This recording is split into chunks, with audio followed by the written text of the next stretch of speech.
قرآن کریم کی جو آیت پاک میں نے آپ کے سامنے تلاوت کی ہے، اس میں اللہ تبارک و تعالی نے رسول اللہ صلی اللہ تعالی علیہ وسلم کی آمد کی بشارت دی ہے، خوشخبری سنائی ہے، ان کا عظیم الشان مرتبہ بیان کیا ہے، مومنوں سے، مسلمانوں سے ان کو کتنی محبت ہے اس کا ذکر کیا ہے۔ لقد جاءکم، بے شک تمہارے پاس آ گئے، رسول، عظیم الشان رسول،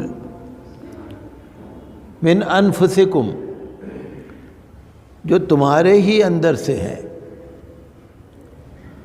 تمہارے ہی قبیلے سے ہیں، تمہارے ہی خاندان سے ہیں، تمہارے جانے پہچانا ان کا حسب ہے، ان کا نسب ہے، ان کے خاندان کو، ان کے قبیلے کو تم جانتے ہو۔ عزیز علیہ ما عنتم، وہ تم پر بہت مہربان ہے، جو بھی چیز تمہارے لیے مشقت کی ہوگی، تکلیف کی ہوگی، وہ ان پر بھی بہت بھاری گزرتی ہے۔ حریص علیکم، وہ تمہارا اچھا چاہنے والے ہیں، بالمومنین رؤوف الرحیم، اور مومنوں پر، مسلمانوں پر بہت ہی مہربان ہیں، بہت ہی رحم والے ہیں، سراپا رحم و کرم ہیں۔ ایسے عظیم الشان رسول آئے ہیں، تو آقا دو جہاں صلی اللہ علیہ وسلم کی ولادت مبارکہ اور آپ کی آمد کی اس میں خوشخبری ہے کہ ایسے عظیم الشان رسول اللہ تعالیٰ نے تمہارے پاس بھیجے ہیں، لہذا ان کی بات مانو، جو یہ نصیحت کریں اس پہ عمل کرو۔ 40 سال کی عمر میں نبوت کا اعلان ہوا، تو 40 سال تک حضور صلی اللہ علیہ وسلم وہیں اپنے قبیلے میں رہے نا، سماج میں رہے، سوسائٹی میں رہے۔ سارے مکے والے جانتے ہیں کہ محمد صلی اللہ علیہ وسلم کون ہے، ان کے باپ کون تھے، ان کے دادا کون ہیں، ان کے چچا کون ہیں، ان کا قبیلہ کیا ہے۔ یہ قریش قبیلے کے ہیں، بنو ہاشم سے تعلق رکھتے ہیں، سب سے عظیم الشان ان کا خاندان ہے، کعبۃ اللہ شریف میں ان کے خاندان کی خدمات ہیں۔ یہ جو رسول تمہارے پاس آئے ہیں، یہ اچانک نہیں آ گئے، تم تو جانتے ہو ان کے بارے میں۔ اور من انفسکم، فے کا زبر بھی پڑھا جاتا ہے، من انفسکم، بہت نفیس ہے، بہت ہی پاکیزہ ہیں، بہت ہی اللہ کے پسندیدہ ہیں، بہت ہی نفیس ہیں، پاکیزہ ہیں، ان کے اخلاق پاکیزہ ہیں، ان کی بات پاکیزہ ہے، ان کا عمل پاکیزہ ہے۔ مکے والے کہا کرتے تھے نا رسول صلی اللہ علیہ وسلم کو الصادق الامین، یہ سچے ہیں، یہ امانت دار ہیں۔ رسول اللہ صلی اللہ علیہ وسلم کا جو لقب تھا عربوں میں اور مکے میں، الصادق الامین، کون کہتا تھا؟ مکے والے تو کہتے تھے۔ وہی لوگ جو آج رسول کو مان نہیں رہے، وہی تو کہتے تھے یہ سچے ہیں۔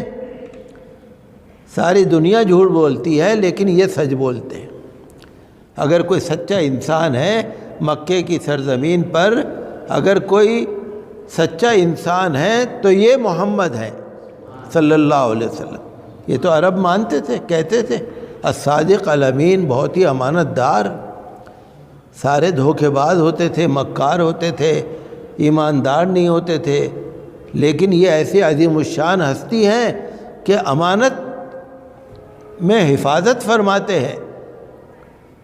آپ تاریخ پڑھ کے دیکھیں گے تو رسول اللہ صلی اللہ علیہ وسلم کے پاس مکے والی اپنے امانتیں رکھتے تھے لا کے، کہ ہماری امانت رکھ لو، ہماری چیز رکھ لو، تو اسی کے پاس تو رکھوائیں گے جس کے پاس محفوظ رہے گی۔ تم ہی تو کہتے تھے یہ امین ہیں، امانت دار ہیں۔ جب تمہاری چیزوں کی امانت دار ہیں تو جو اللہ نے ان کو جو عہدہ دیا ہے، جو ذمہ داری دی ہے، اس میں بھی امانت دار ہے، تو مانو ان کو۔ نہیں ماننے کی وجہ کیا ہے؟ یہ تو خالی ضد اور ہٹ دھرمی ہے، اس کے علاوہ کوئی نہیں۔ تم جانتے ہو تمہارے جانے پہچانے ہیں۔ اگر کوئی فرشتہ آ جاتا تو یہ کہتے جی فرشتے کو تو ہم جانتے نہیں۔ اگر کوئی کسی اور ملک کا آ جاتا تو یہ کہتے جی ہم تو اس کو جانتے نہیں، فرشتے کی زبان ہم جانتے نہیں۔ اگر کوئی جنات میں سے آ جاتا تو کہتے کہ جی جنات تو الگ چیز ہے، ہم الگ ہیں، وہ جنات ہیں، ہم انسان ہیں۔ تو اللہ تعالی نے تمہارے ہی میں سے بھیجا۔ بظاہر وہ بشر ہیں، بظاہر وہ انسان ہیں، اس وجہ سے کہ تم ان سے کچھ سیکھ لو، لیکن وہ تمہارے جیسے نہیں ہیں، ہمارے جیسے نہیں ہیں۔ وہ انسان حقیقت میں انسان نہیں ہیں، وہ اللہ کے محبوب ہیں، اللہ کے نیک بندے ہیں۔ اللہ نے ان کا مقام بہت بلند رکھا ہے، لیکن چونکہ انسان کی بولی جانتا ہے، انسان کو دیکھ کے سبق لیتا ہے، انسان جو ایک زبان بولنے والے ہیں، ایک خاندان والے ہیں، اس کی بات کا لوگ اثر لیتے ہیں۔ اس لیے اللہ نے ان کو ظاہری طور پر انسان بنا کر بھیجا ہے، لیکن یہ تو اللہ کا نور ہے۔ خلقت من نور اللہ، میں تو اللہ کے نور سے پیدا ہوا ہوں۔ اول ما خلق اللہ نوری، اللہ نے سب سے پہلے میرا نور پیدا فرمایا۔ تو نور آ جاتا یا فرشتے آ جاتے یا جنات آ جاتے تو پھر تم ان سے فائدہ نہیں حاصل کر سکتے۔ اگر رات بھر حضور صلی اللہ علیہ وسلم نفل پڑھتے ہیں، عبادت کرتے ہیں، تو اسی لیے تو تم بھی دیکھو نا، وہ تمہارے جیسے ہیں، تو جیسے وہ عبادت کر رہے ہیں تم بھی کرو، وہ سچ بول رہے ہیں تم بھی بولو، وہ امانت داری کر رہے ہیں تم بھی امانت داری کرو، وہ وعدہ پورا کرتے ہیں تم بھی کرو۔ اگر کوئی فرشتہ ہوتا تو کہتے جی یہ تو فرشتہ ہے، ہم تو انسان ہیں۔ اللہ نے ظاہری طور پر نبی صلی اللہ علیہ وسلم کو بشری عنصر میں بھیجا، لیکن وہ اللہ کے نور ہے، اور تمہارے لیے بڑے شفیق ہیں، بڑی محبت والے ہیں۔ تمہارے اوپر جو بھی اللہ کا حکم ہے وہ اس کو تمہیں آسان کروا رہے ہیں۔ جیسے معراج کی رات میں آپ کو معلوم ہے 50 نمازوں کا حکم ہوا،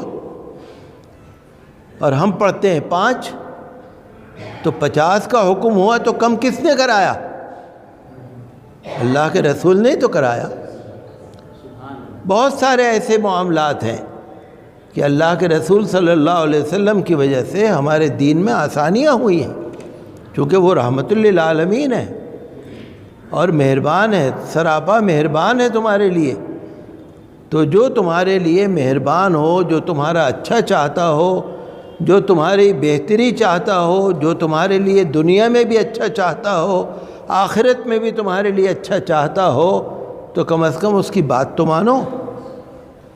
مانو گے، فائدے میں رہو گے۔ لقد جاءکم، بے شک آ گئے ہیں تمہارے پاس عظیم الشان رسول۔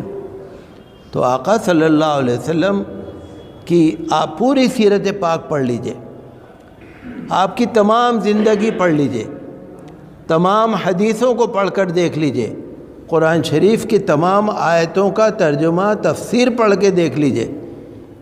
آپ کو یہی لگے گا کہ رسول صلی اللہ علیہ وسلم ہمارے بہت ہی اچھا چاہنے والے ہیں، بہت ہی محبت کرنے والے ہیں، لہذا ہمیں ان کی بات کو ماننا ہی چاہیے، اور ذرا برابر بھی اس میں ہمیں غفلت نہیں کرنی چاہیے۔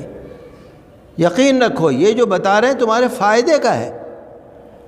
ہر ایک انسان اپنا فائدہ چاہتا ہے، میں بھی اپنا فائدہ چاہتا ہوں، آپ بھی اپنا فائدہ چاہتے ہیں۔ اگر آپ کو کسی نے مشورہ دیا کہ بھائی یہ کام کر لو، تو آپ یہی تو دیکھیں گے نا اس میں میرا فائدہ ہے یا نہیں ہے۔